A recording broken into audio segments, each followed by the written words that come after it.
International labour organisation ಆ ನಿಯಮಗಳ ಪ್ರಕಾರ ಸಮಾನ ಕೆಲಸಕ್ಕೆ ಸಮಾನ ವೇತನ ನೀಡಬೇಕು.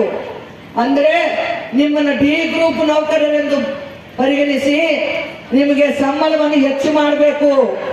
ಖಚಿತವಾಗಿ ಸಂಬಳ ಪ್ರತಿ ತಿಂಗಳು ಬರಬೇಕು. ನಿಮಗೆ ಡಿ ಗ್ರೂಪ್ ನೌಕರರಿಗೆ ಸಂಬಳ ಎಷ್ಟು ಗೊತ್ತಾ? Minimum 19,900, maximum 36,500. ನಿಮ್ಗೆ ಎಲ್ಲಿ ಬರ್ತಾ ಇದೆ ಅಷ್ಟು ಮಿನಿಮಮ್ ಇಲ್ಲ, ಮ್ಯಾಕ್ಸಿಮಮ್ ಇಲ್ಲ, ಬರೋದು 7,000 ರೂಪಾಯಿ. ನಾವು ಕೇಳ್ತಾ ಇರೋದು, ನಮ್ಮ ಆಶಾ ಸಂಘದಿಂದ ಕೇಳ್ತಾ ಇರೋದು, ನಾವು ನಮ್ಗೆ ಮಿನಿಮಮ್ 15,000 ರೂಪಾಯಿ ಕೊಡಿ ಅಂತ ಕೇಳ್ತಾ ಇದ್ವಿ. ಅದನ್ನು ಕಡಿಮೆನೆ. ಸರ್ಕಾರಗಳು ಹೇಳೋ ಪ್ರಕಾರ ಡಿ ಗ್ರೂಪ್ ನೌಕರರಿಗೆ 30,000 ಮೇಲೆ ಕೊಡಬೇಕು. ಕನಿಷ್ಠ ನಿಮ್ಮನ್ನ ಕಾರ್ಮಿಕರನ್ನಾದ್ರೂ ಗುರುತಿಸ್ರಿ. ಕಾರ್ಮಿಕರಿಗೆ ಮಿನಿಮಮ್ 25,000 ಕೊಡಬೇಕು.